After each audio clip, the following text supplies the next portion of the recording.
فضلكم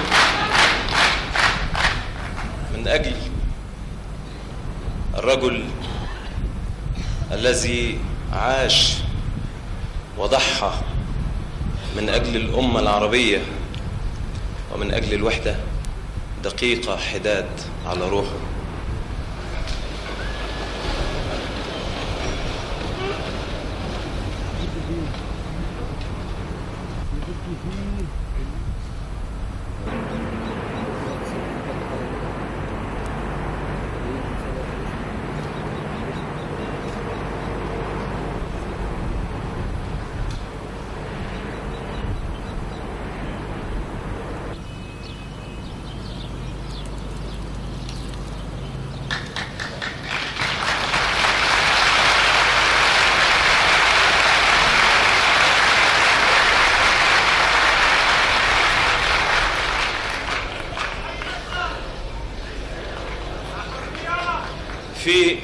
في شرفة قصر الضيافة في دمشق قال الرئيس الراحل جمال عبد الناصر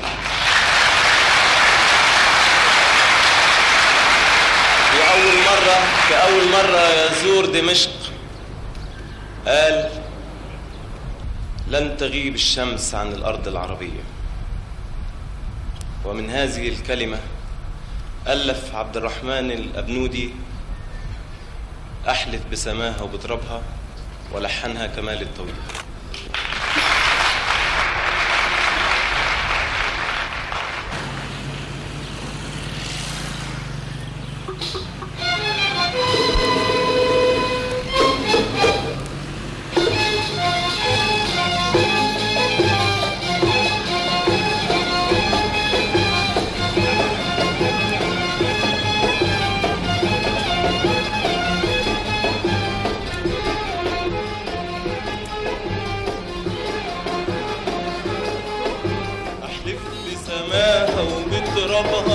أحلف بترابها وأبوابها، أحلف بسماها وبترابها، أحلف بترابها وأبوابها، أحلف بالقمح وبالمصنع، أحلف بالمكنة وبالمدفع، أحلف بالقمح وبالمصنع، أحلف بالمكنة وبالمدفع.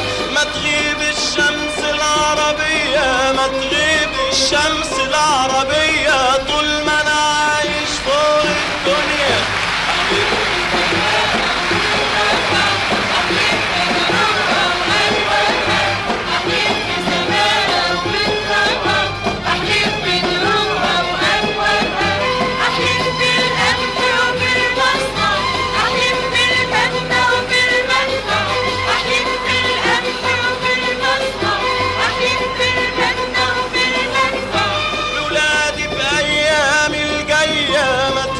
الشمس العربية طول ما أنا عايش فوق الدنيا. أحلف بسماء